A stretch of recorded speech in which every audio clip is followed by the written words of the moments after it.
guys, I may look a little different for this May wrap-up because I'm tan, or some people might say incredibly sunburned. So I read so many books this month that I have to split up my monthly reviews into 2 videos. This is part 1 of my May reviews, which is all the wordy novels that I read. Part number 2 will be up in a few days, which will chronicle all of my graphic novels that I read this month. The sun is gonna go in and out of this video. I didn't feel like setting up my lights because there was sun, but apparently there are also clouds. So this is gonna be an extremely long video, so get some tea, get a snack, settle in, let's go.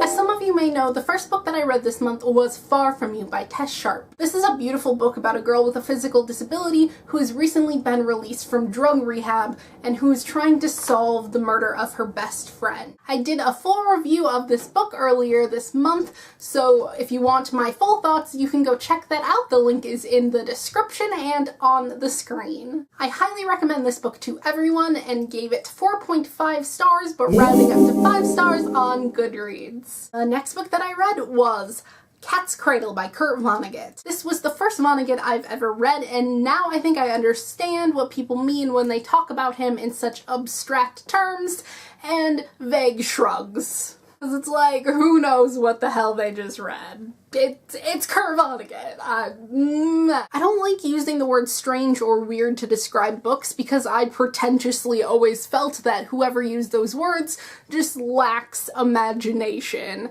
But I don't know what else to describe this book that has over 100 chapters and under 200 pages. The narrator wants to write a book about the atomic bomb and specifically a certain scientist that helped create it. He wants to interview the scientist's kids, so he starts tracking them down. And he must fly to this tiny little island to find the eldest brother. That's all fine and dandy, but when he reaches the island with the other 2 siblings who just happen to have been on the same plane, it gets a little weird. He stumbles across a new religion, a beautiful girl, a government conspiracy, and something called Ice 9 that can freeze all of the water on the entire world and basically bring about the apocalypse. It's smart and funny and offensive and all around weird, and I ended up giving it 3 out of 5 stars because while I think I know what he was trying to accomplish, the way he does that kind of made me roll my eyes.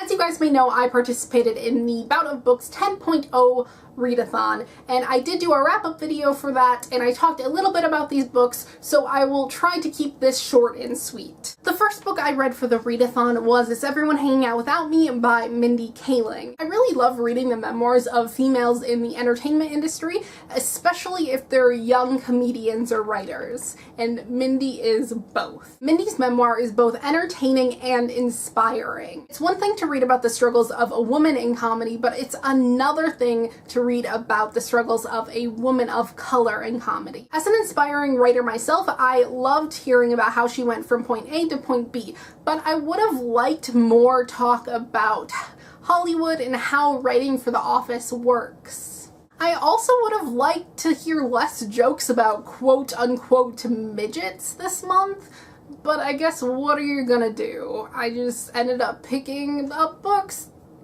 that decided that that's what they were gonna make fun of this month. I ended up giving this book 4 out of 5 stars and would recommend it to anyone who has any interest in comedy or entertainment. I then finished up the last little bit of Echoes of Old Souls by Nika Harper. This is a short story collection that I have been chipping away at for the last 3 months. It's only 130 pages, but it feels like so much more. I have a lot of respect for the author, who is a fellow vlogger here on YouTube, but it was just so hard to get through. Content of these stories were there. It felt very Bradbury-esque to me, which was great. They were deep and sometimes scary and heartbreaking and mind-boggling. The writing style, however, was extremely amateurish. She was just trying so hard and it ended up sounding very pretentious. It was over the top and eye-roll worthy. Sometimes with short stories, less is more. I ended up giving this collection 2.5 stars, but rounded up to 3 stars on Goodreads. And next up, I read The Key to the Golden Firebird by Maureen Johnson. How many times have I said that this book was pleasantly surprising? Probably way too many times. This is one of Maureen's books that gets pushed to the back burner, never to be talked about, but I ended up kind of loving it. It is about 3 sisters who go through a spoilery tragedy, and the book really explores the different ways that people deal with grief. There's a cute side romance, but it's mostly about the 3 sisters trying to mend their relationship with one another. It was just a super relatable, realistic YA contemporary, and if you're into that kind of thing, this is a necessary read. I ended up giving it 4 out of 5 stars. And then I read The Little Android by Marissa Meyer. This is a novella in the Lunar Chronicle series, so obviously I loved it. It's based on The Little Mermaid and tells the story of an android who desperately wants to go to space but is stuck fixing ships on Earth. The type of android she is shouldn't have emotions or desires, but she ends up falling in love with the head mechanic, who is in love with a girl who is set to go to space soon. I really love this novella for multiple reasons. The first being that I've been reading so many short stories that I forgot that novellas actually have a plot and normally a concrete ending.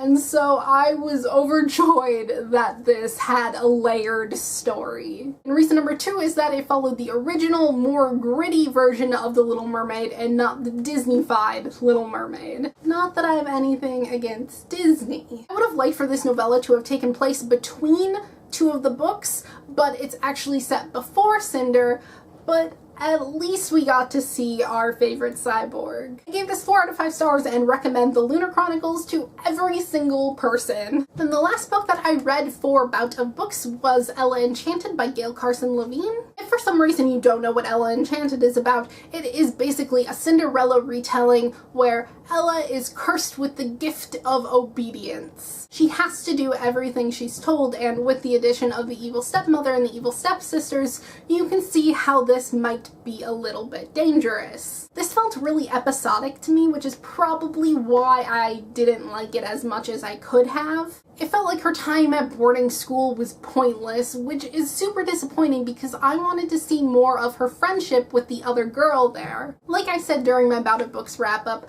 I just felt like there was something missing, but I still gave it 4 out of 5 stars. And then I read Someday Someday Maybe by Lauren Graham. I took a little break after Bout of Books because I think I was kind of on a verge of a reading slump. So this felt like it took forever to get through, even though I did really enjoy reading it. Now before I get to the summary, let's just get this out of the way.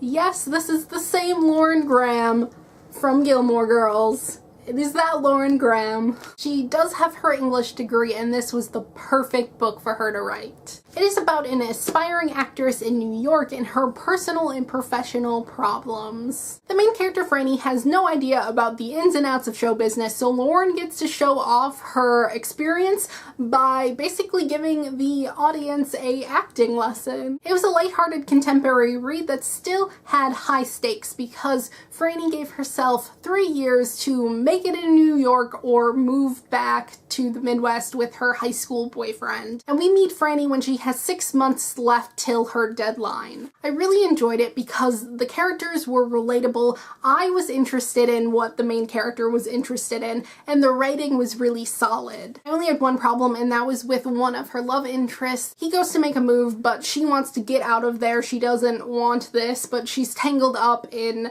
the bed so tightly that she can't get away. And that wasn't cool. And they don't reference that ever again. They don't talk about it. Also, this takes place in the early 90s, so the author was doing all of these little jokes about how, wink wink, Friends becomes a big thing.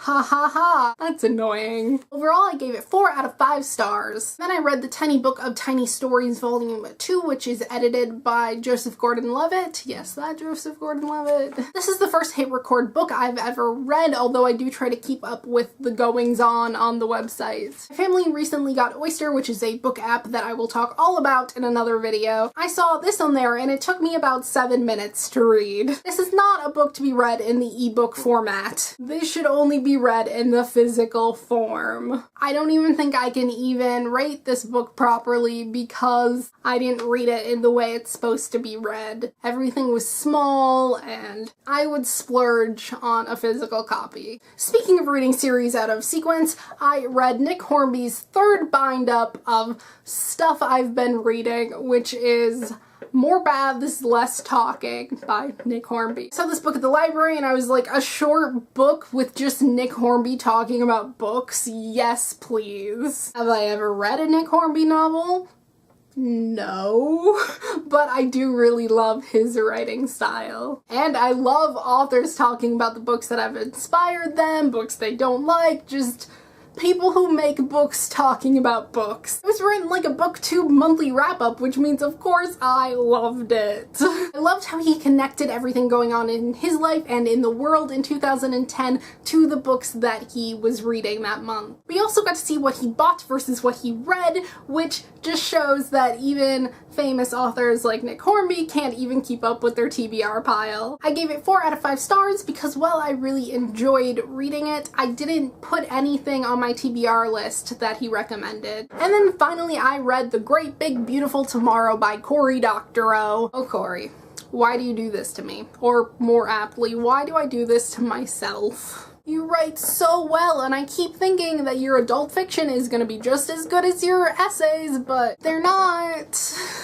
You're not Kurt Vonnegut, baby. You're not. I understand the merit in Kurt Vonnegut's weird-ass speculative fiction, but you're not saying anything in The Great Big Beautiful Tomorrow that I haven't read better somewhere else. This is a story of a boy whose father designed him to live forever. He ages very slowly. In part 1, he looks about 10. He is battling some giant robots in a giant robot suit of his own. And you guys know that I love me some giant robots. But we never really learned what these giant robots are and what they're doing and why they're attacking the city. Something about tree huggers who are against man-made objects. I don't really know. Anyway, his father dies in the fight and he has to figure out how to live with his immortality in this world full of tree huggers and giant robot monster things. This was a novella, but I kept wishing it was shorter. I don't know how he made giant robots, old Disney rides, and the ethical problems of living forever boring to me,